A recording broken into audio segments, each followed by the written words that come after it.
This is where our story begins. The High Court you see here behind me was where a decision was made to grant receivership over Birmingham International Holdings after an application made by the Panels faction.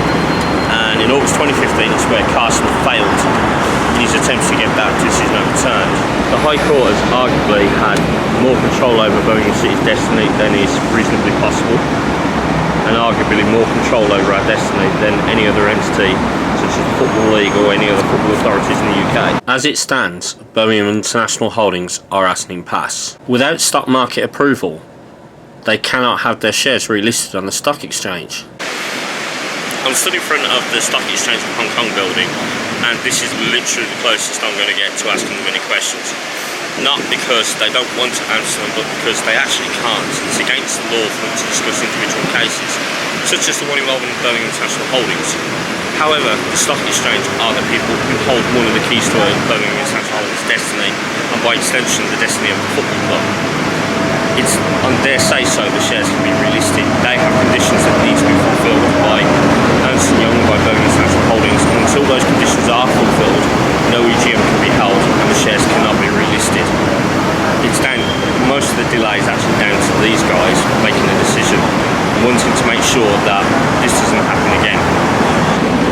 About 12 months ago, just after Ernst & Young took charge of Birmingham International Holdings, they left the former offices in the Harbour Centre, not far from the Girly Bars of Wenchai, and moved here to the Wing On building in Sheung Wan. Up there, on the 12th floor, is where Birmingham International Holdings now are, and it's where I'm come to visit.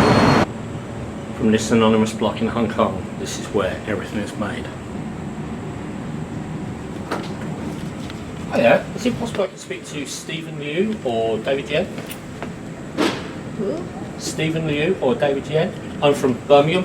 I'm here to talk to them about Birmingham City Football Club. Oh, okay. Do you have a name card? I don't have one with me, I'm afraid. Okay. I did email them to tell them I'd be here. I emailed them last month, but I didn't get a reply. Your name again? Daniel Ivory. Often Partisan is the website. Okay. Thank you. So, the bad news is that I didn't get to speak to anyone. The good news is, amazingly, they let me in the office, took my details, and told me they'd be in touch to arrange an appointment later in the week. Now the scary thing is, this isn't where BIH, it might be where their office is, but this isn't where things are run from. That's actually Ernst & Young back in Admiralty. The office is completely different to how I remember it last year. Very anonymous, and you can tell that it's minimal what happens there now. It's quite eerie in a way, because I guess we always wondered what they did here as some of their turnover. 95% of their turnover was Birmingham City, and now we know the answer is pretty much nothing. I'm actually in shock because they knew who I was.